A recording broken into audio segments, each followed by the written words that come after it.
श्रीनगर के अंदर जिन्होंने अपनी शहादत दी है, कुर्बानी दी है अपने देश के लिए और जम्मू कश्मीर की आवाम के लिए, उनकी कुर्बानियों को हमेशा याद रखा जाएगा।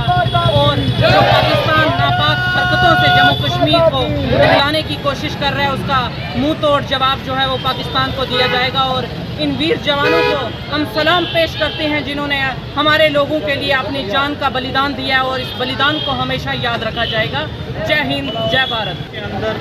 आज बहुत बड़ा शोक जो है वो मनाया गया है, क्योंकि आप सब जानते हो हमारे तीन जवान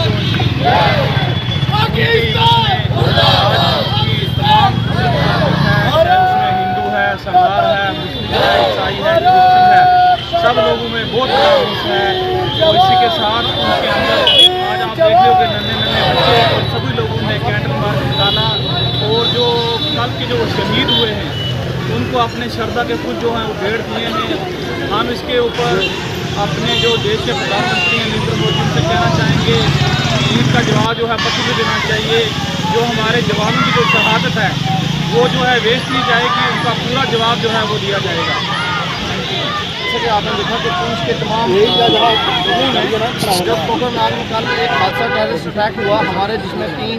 फोर्सेस के ऑफिसर शहीद हुए हैं, उसमें पुंछ के पूरे लोगों ने मिलकर जो है यहाँ उनको खराज अक़ीदत पेश किया और उस पर जो टेररिस्ट अटैक था उस पर कंडम किया कि जो हमारे देश में आके जो टेररिज्म फैला रहे हैं, और पाकिस्तान को इस बात के उसको उसकी मजम्मत की और ये वार्न किया कि हमारे देश में जो जिस तरीके की गतिविधियाँ जो फैलाई जा रही हैं उसमें वो आने वाले टाइम में कामयाब नहीं है। आज पुंछ में स्पोर्ट्स स्टेडियम से लेकर यहाँ किला मुबारक तक बिला लिहाज मजबूत मिलत यूथ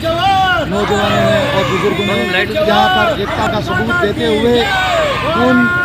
जवानों को जिन्होंने कल कोकरनाग अनंतनाग में अपने प्राणों की आहुति दी है, हम आज मनप्रीत सिंह जी जो कि कमांडिंग ऑफिसर, उसके साथ मेजर आशीष जी, DYSP हुमायूं भाटी और राइफलमैन रवि जी को श्रद्धांजलि पेश करते हैं और हम उनके परिवारों के साथ सहानुभूति रखते हैं।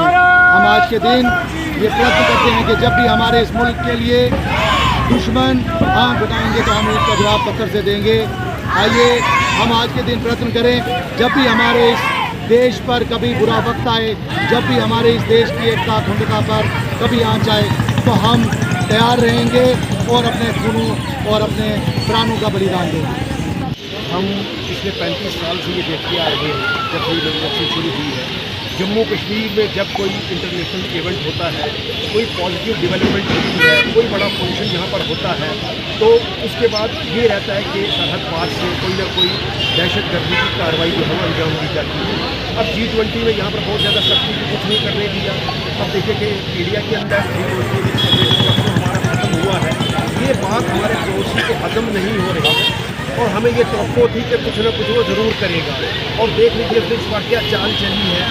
एक मुखबर जिसका नाम उभर करके सामने आ रहा है कि उस आदमी ने आकर के पुलिस और फौज को ये निवारण किया कि फला जगह पर मिलिटेंटों का एक हाई आउट है, एक तमीम है वहाँ पर वो छुपे हुए हैं। तो उस पर भरोसा किया गया कि नहीं, हमारे 3 अफसर वहाँ जाते हैं, एक हिंदू, एक सिख और एक मुस्लिम, और आगे से फायरिंग होती है, बस वो तीनों जो है वो जाने वीर गति को वो प्राप्त हो गए। पुंछ पहला शहर है पूरे हिंदुस्तान में जिसने आज यहाँ पर हमारे जिसमें बल्कि राजौरी में भी हमारा एक जवान शहीद हुआ है, उन्हें याद करते हुए, उन्हें अपने श्रद्धासुमन अर्पित करते हुए कैंडल मार्च जो थी वो यहाँ निकाली और भरपूर मजम्मत की है सरहद के पार बैठे हुए उन दहशतगर्दों की और उनके आकाओं की, जिसका इस वक्त पता नहीं है कि प्राइम मिनिस्टर कौन है। एक सवाल अभी पूछिए अब इस हजूमे के प्राइम मिनिस्टर ऑफ पाकिस्तान का नाम क्या है, कोई नहीं बता सकेगा। ठीक है, उस मुल्क की अपनी ये हालत है, लेकिन वो अपनी शर अंगेजों से बात नहीं